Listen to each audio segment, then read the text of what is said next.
أعوذ بالله من الشيطان الرجيم.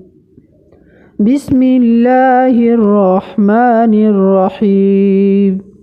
الرحمن علم القرآن خلق الإنسان علمه البيان. الشمس والقمر بحسبان والنجم والشجر يسجدان والسماء رفعها ووضع الميزان ألا تطغوا في الميزان وأقيموا الوزن بالقسط ولا تخسروا الميزان والأرض وضعها للأنام فيها فاكهة والنخل ذات الأكمام والحب ذو العصف والريحان فبأي آلاء ربكما تكذبان خلق الإنسان من صلصال كالفخار وخلق الجان من مارج من نار فبأي آلاء ربكما تكذبان رب المشرقين ورب المغربين فبأي آلاء ربكما تكذبان مرج البحرين يلتقيان بينهما برزخ لا يبغيان فبأي آلاء ربكما تكذبان يخرج منهما اللؤلؤ والمرجان فبأي آلاء ربكما تكذبان وله الجوار المنشآت في البحر كالأعلام فبأي آلاء ربكما تكذبان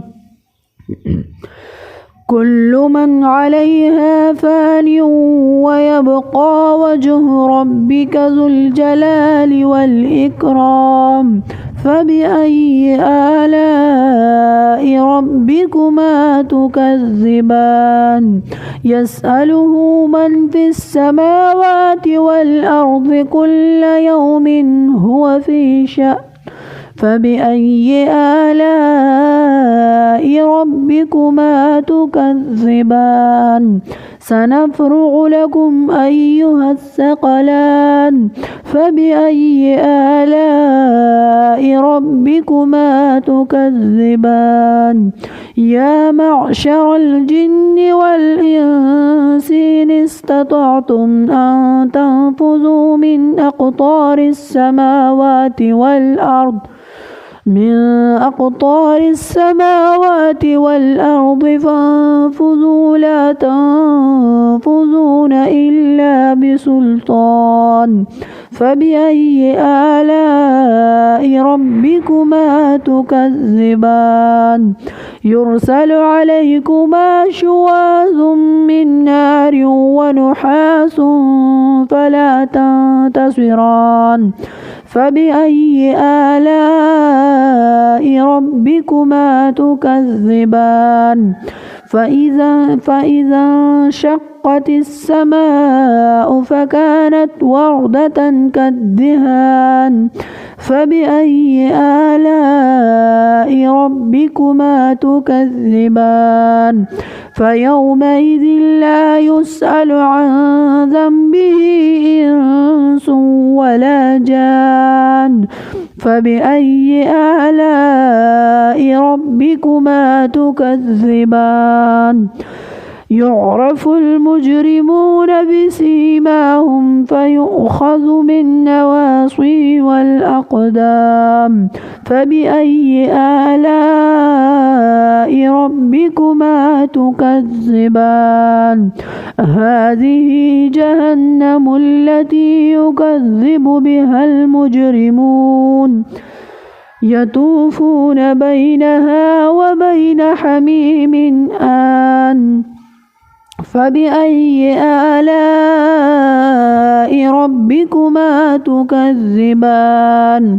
ولمن خاف مقام ربه جنتان فبأي آلاء ربكما تكذبان ذواتا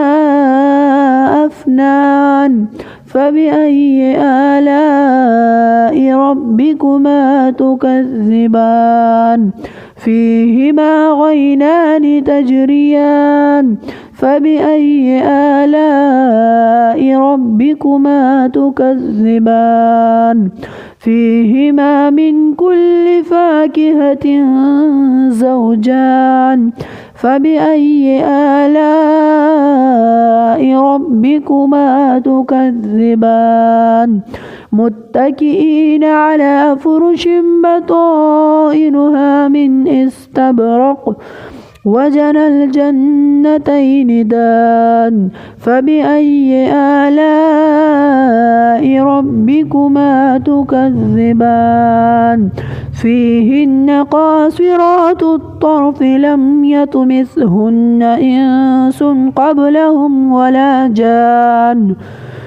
فبأي آلاء ربكما تكذبان كأنهن الياقوت والمرجان فبأي آلاء ربكما تكذبان هل جزاء الإحسان إلا الإحسان فبأي آلاء ربكما تكذبان ومن دونهما جنتان فبأي آلاء ربكما تكذبان مدهامتان فبأي آلاء ربكما تكذبان فيهما عينان نضختان فبأي آلاء ربكما تكذبان فيهما فاكهة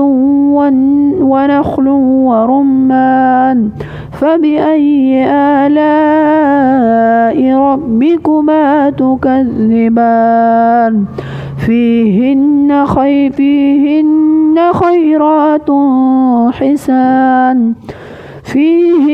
خيرات حسان فبأي آلاء ربكما تكذبان حور مقصورات في الخيام فبأي آلاء ربكما تكذبان لم يطمثهن إنس قبلهم ولا جان فبأي آلاء